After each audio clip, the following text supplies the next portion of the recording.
called me a maid in front of 14 guests and laughed. He didn't know the man he'd spent months trying to impress was already my client, or that I was about to buy the land he was trying to sell. My father laughed after he said it. So did the guests. 14 people at a Thanksgiving table, chuckling at my life like it was a punchline he'd been saving all year. Then my daughter tugged my sleeve. "Mommy," Lily whispered, "is being a maid bad?" 8 years old, eyes wide, voice small. That was the moment everything changed. 6 years ago, I showed up on my parents' porch with 2 suitcases and a 2-year-old on my hip. My ex-husband left on a Tuesday, cleared the bank account on Wednesday, filed divorce papers on Thursday. My father opened the door, looked at the suitcases, looked at Lily, and said, "The cottage out back is empty. This is temporary. Don't make it a habit. No hug. No, are you okay? Just terms." I started cleaning houses the following week. $15 an hour, cash. Scrubbing bathtubs while a neighbor watched my daughter. Every holiday, my father introduced us the same way. "This is Dr. Meredith O'Neill Hartley." Big smile, long pause. "And this is Thea." Not Thea who graduated with honors. Not Thea raising a child alone. Just Thea. My mother never corrected him. What nobody in that house knew was that I had stopped being just Thea 2 years earlier. I built a company. Late nights, Lily asleep, me on a secondhand laptop. Magnolia Estate Services. Luxury property management across the Shenandoah Valley. 15 properties. 12 employees. Revenue just crossed $2 million.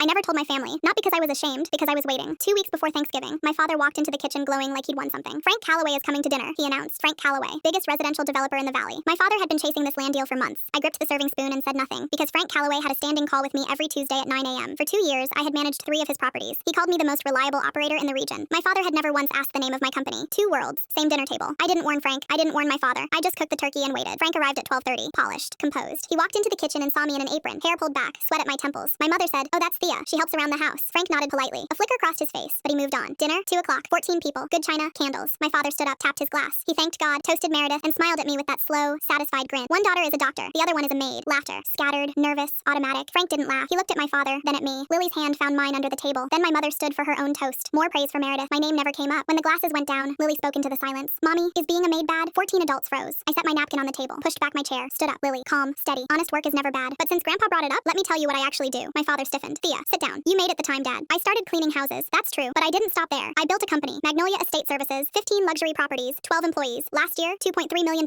in revenue." Silence. The kind that rewrites everything. My father went white. Then, 3 chairs down, a glass was set on the table. Slowly, deliberately. Frank Callaway stood up. "Thea O'Neill, you're the owner of Magnolia." "Yes, Mr. Callaway." Frank turned to my father. Expression completely changed. "Richard, you told me last Tuesday your younger daughter was between jobs." The room inhaled. "She's been managing my entire Shenandoah portfolio for 2 years," Frank said. "She's one of the best operators in the region." The front door opened. My father's estranged sister Gloria walked in uninvited. Navy coat, bottle of wine, magazine tucked under her arm. She walked straight to the table and laid the Shenandoah Business Journal flat between the cranberry sauce and the gravy boat. Full page. My photo. Magnolia logo on the van behind me. How a single mom built a $2.3 million business from scratch. The magazine passed hand to hand. Frank picked it up, read the first paragraph, set it down. Then he looked at my father. "Richard, the land you're selling me, that's the land your daughter lives on." Silence. "You told me the cottage was empty." Frank buttoned his jacket. One small final gesture. "I'm going to need to pause our discussions." He turned to me. One nod. Business owner to business owner. "Thea, I'll call you Monday." He'd spent 30 years introducing me as the punchline. He forgot I'd been building the business that would buy his land. Full story on channel, link below.